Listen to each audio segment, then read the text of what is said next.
I never thought my retirement dream would turn into a full-blown neighborhood war. But here we are, a barn full of curious goats, and an HOA president who thought she could bulldoze my life like it was just another unkempt lawn. After 25 years in the Marines, dodging bullets and barking orders, all I wanted was a quiet slice of heaven on my 5-acre plot at the edge of Willow Creek Meadows, a spot grandfathered in before the suburbs swallowed everything around it. But Susan Whitaker, the self-appointed queen of the cul-de-sac, saw my goats as a threat to her perfect little empire of manicured yards and matching mailboxes, and boy, did she come at me with everything she had. It started innocently enough, or so I thought. I named my dairy goats after old Squad, Mate's buddy for the tough one, Max for the speedy guy, Snowflake for the fluffy white doe who followed me everywhere like a shadow. They weren't just animals. They were my therapy, bleeding greetings every morning as I milked them in that weathered barn that stood there since the 40s, long before Susan's McMansion crowd moved in. I'd even planted a row of sunflowers along our shared fence to soften the view, figuring live and let live, right? But no, first came the fancy letter, embossed with the Willow Creek HOA seal, slipped under my gate like a summons from on high. Excessive animal noise and odor impacting property values. It read in that snooty font, signed by Susan herself. I chuckled over my coffee, tossed it in the recycling after all. My land wasn't under their rules, confirmed by the county deed I double-checked when I bought the place. But Susan wasn't one to back down. She thrived on control, probably because her own life felt so buttoned up and empty, judging by the way she patrolled the streets in her golf cart, nitpicking flower beds and holiday lights. Then she showed up in person, clipboard in hand, pearls gleaming under the sun like armor. "Mr. Thompson," she called out sharply as I tinkered with the tractor, her voice cutting through the air like a drill sergeant on a bad day, though trust me, I've known worse. I wiped my hands, stood tall, and there she was, mid-50s, dressed in crisp khakis and a blouse that screamed, "I chair committees." "I'm Susan Whitaker, HOA president," she announced, eyeing my barn like it was a crime scene. "Your livestock are disrupting our community's harmony, the smells, the sounds, it's all visible from our backyards." I crossed my arms, feeling that old Marine resolve kick in. "Susan, this barn's older than your development. My goats stay put, and I've got the zoning papers to prove it. Why not focus on your side of the fence?" Her eyes narrowed, that Botox-smooth forehead twitching just a bit. "Harmony means cooperation, Mr. Thompson. Relocate them, or we'll have to escalate." "Escalate?" I thought, watching her march back to her SUV. Did I know? She meant it like a declaration of war, driven by her obsession with uniformity, maybe masking some deeper resentment toward anyone who didn't fit her suburban mold.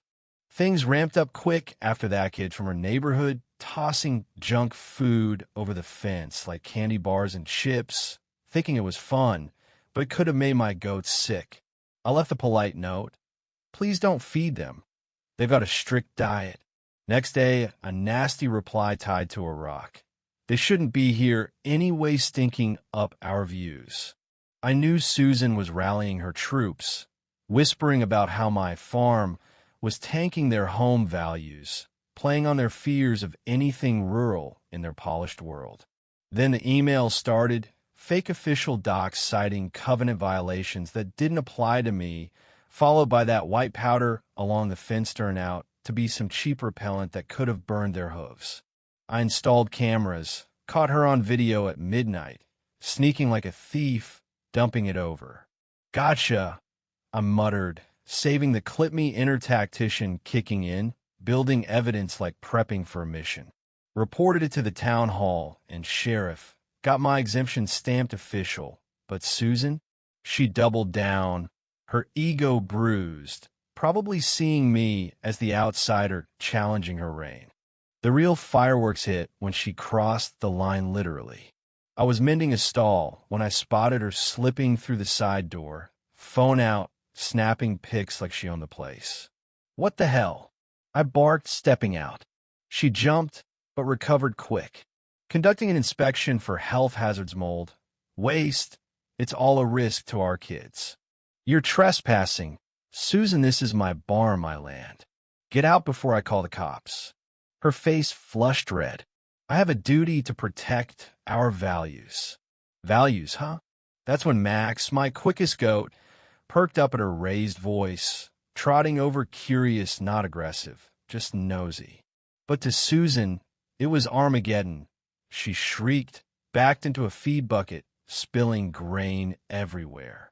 The herd surged forward, excited for snack time, hooves clattering as she flailed and bolted up the loft ladder like a cartoon character. Get them away, they're attacking, she wailed from up there, perched on a hay bale, trembling. I couldn't hold it, laughed. So hard my sides hurt. They're goats, Susan, not wolves. You barged in. What did you expect? She fumbled for her phone, dialing 911, while Buddy sniffed the ladder innocently below. Deputy Harris showed up. Old poker Buddy climbed up, stifled a grin.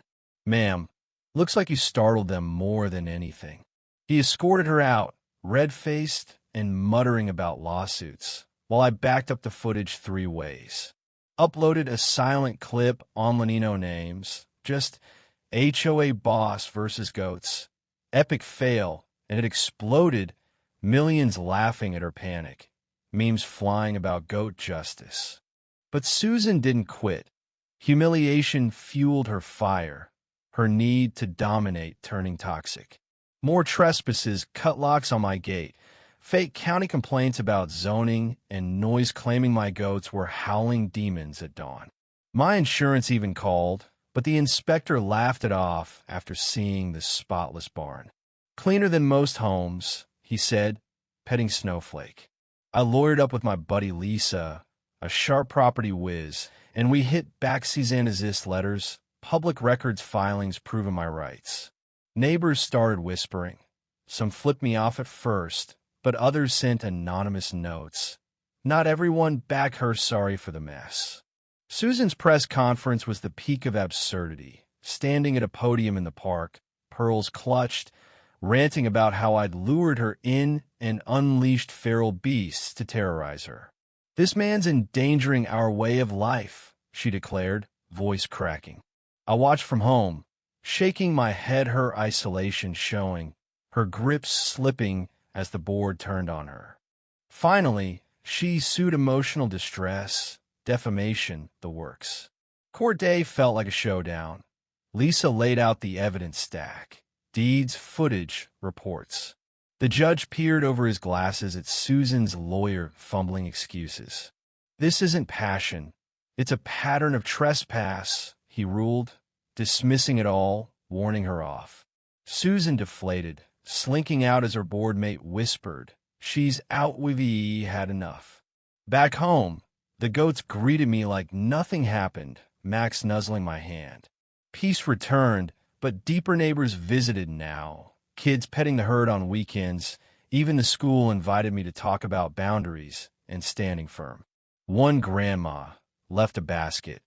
You taught us to think for ourselves. Yet, as I sit on the porch at dusk, sunflowers swaying, I wonder if roles reversed, would I have backed down sooner? Power unchecked twists folks, but community? That's what heals. What do you think, was Susan just a bully, or did fear drive her? Drop a comment. Have you dealt with HOA drama, or seen neighbors clash over nothing? Share your story, so let's talk justice in the suburbs. Hit like if goats win every time, and subscribe for more real-life tales.